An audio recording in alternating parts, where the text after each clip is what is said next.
Pues, Hola, querido Julio, ¿cómo estás? Buena bien, tarde, ¿cómo inicia tu semana? bien, afortunadamente, ya esperando que ya pronto sea viernes. No, no es cierto.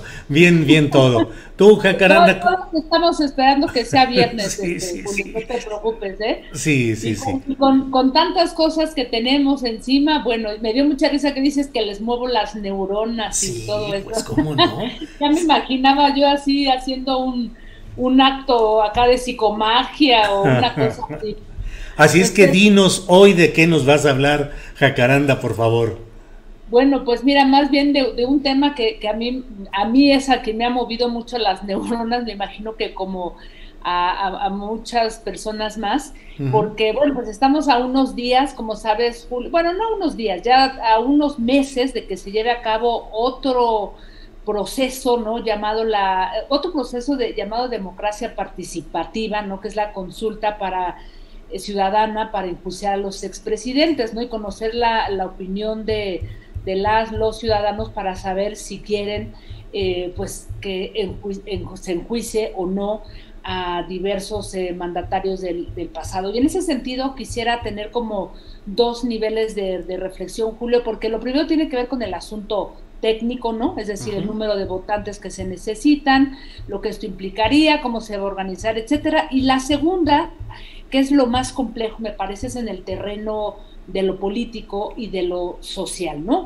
Ujú. Lo que esto implica primero para una ciudadanía, que ya lo vimos el 6 de junio pasado, se está moviendo en un terreno de claroscuros, está Ujú. mandando señales importantes de diversidad, de una ciudadanía abierta a castigar, ya que no todo se lo está comiendo de una manera así total, ¿no? Y sin cuestionamientos.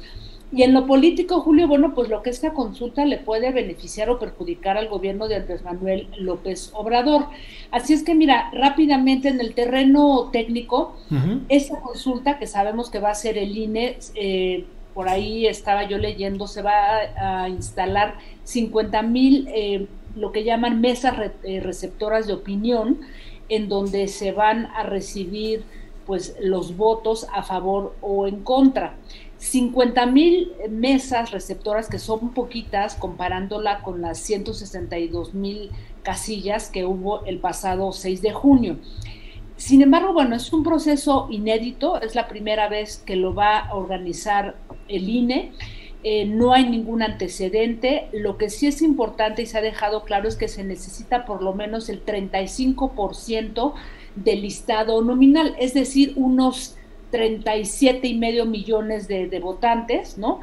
Y por el otro lado, bueno, pues no se va a mapear de la misma forma que con los territorios electorales, como se hacen las votaciones federales, sino va a ser distritos que van a estar partidos en dos o en tres, y esto, bueno, pues va a permitir que sean esas 50,000 mesas receptoras, ¿no?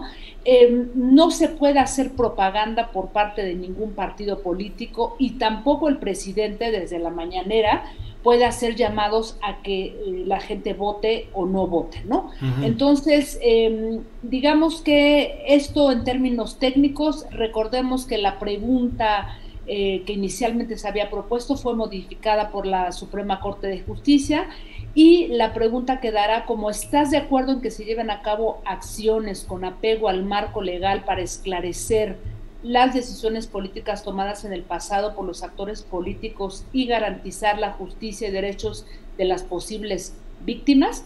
Esa es la pregunta que vamos a ver en estas boletas que va a imprimir el INE, y bueno, pues, con las que vamos a ir a votar en agosto, julio. Ahora bien, en el terreno político y social, que creo que ahí es en donde viene lo sabroso y lo complejo de este tema, ¿no?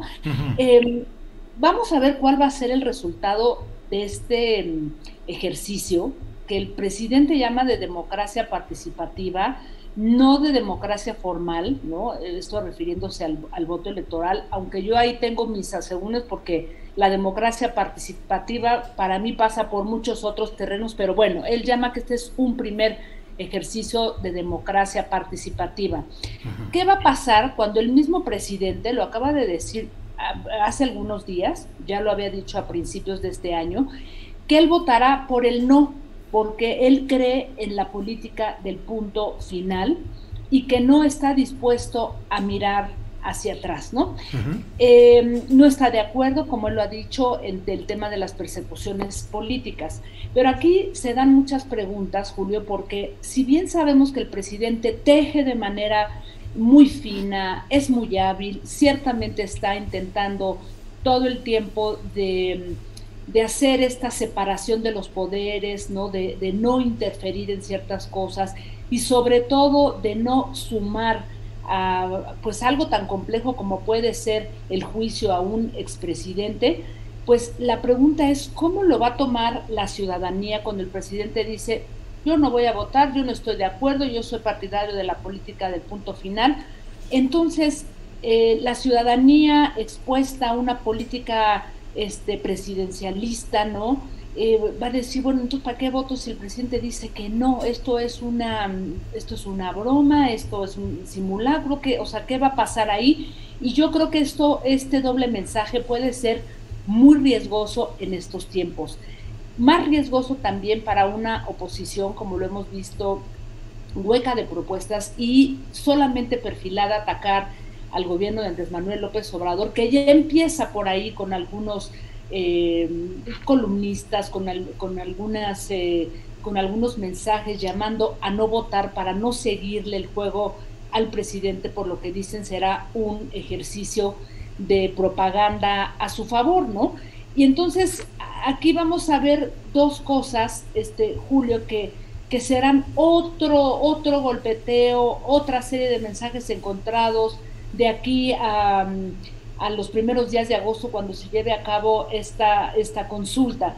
Pero creo que lo más importante, Julio, y ahí tú me dirás qué piensas, es qué va a pasar el día después. Si realmente se logra poco más de 35% de la lista nominal que vaya a votar, si se logra un sí rotundo, ¿a qué nos vamos a enfrentar? Es decir, ¿quién va a empezar a indagar o hacer todo este proceso para enjuiciar a los presidentes? ¿Va a ser la Fiscalía General de la República, que en principio tendría que ser ella?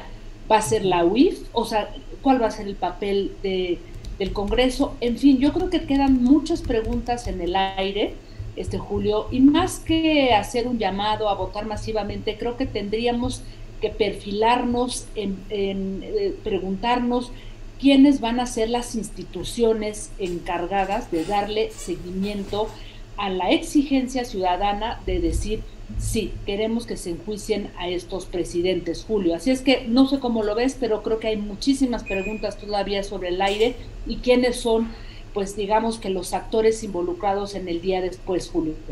Fíjate, Jacaranda, que precisamente decía yo que siempre nos dejas material para mover y remover las neuronas y la materia gris, y este es uno de esos casos, porque pienso yo, mi opinión, Jacaranda, es que pues desde luego es una exigencia nacional el que haya castigo para los grandes corruptos del país, comenzando por los expresidentes vivos, que son a quienes se les pueden fincar responsabilidades penales. Luis Echeverría todavía está vivo, pero con 99 años de edad, así es que es el tramo siguiente. Carlos Salinas de Gortari, Ernesto Zedillo, Vicente Fox, Felipe Calderón y Enrique Peña Nieto. Es indiscutible, estamos a favor, levantaríamos no solo la mano sino el cuerpo entero, flotaríamos para decir sí, queremos que los consignen. Pero la pregunta oficial que avaló la Corte para dar constitucionalidad a este ejercicio dice: ¿estás de acuerdo o no en que se lleven a cabo las acciones pertinentes? Y es, como tú lo dices, ¿quién va a definir cuáles son las acciones pertinentes? Con apego al marco constitucional y legal para emprender un proceso de esclarecimiento. Y si la veo la palabra esclarecimiento, porque creo que ahí está la clave. Esclarecer. Se va a esclarecer las decisiones políticas tomadas en los años pasados por los actores políticos, no solo por los expresidentes. Puede ser un regidor, un presidente municipal, un secretario de alguna oficina de gabinete, en fin, es demasiado amplio el universo.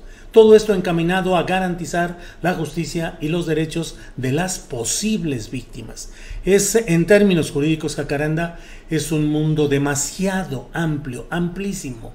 Es un universo enorme y la gente va a votar por 5 nombres concretos que son los de los expresidentes. ¿Cómo se van a definir esas acciones pertinentes para esclarecer lo hecho por los actores políticos? No está claro, no va a quedar claro, y creo que es un ejercicio que en términos prácticos no va a funcionar como deseamos muchos, Jacaranda.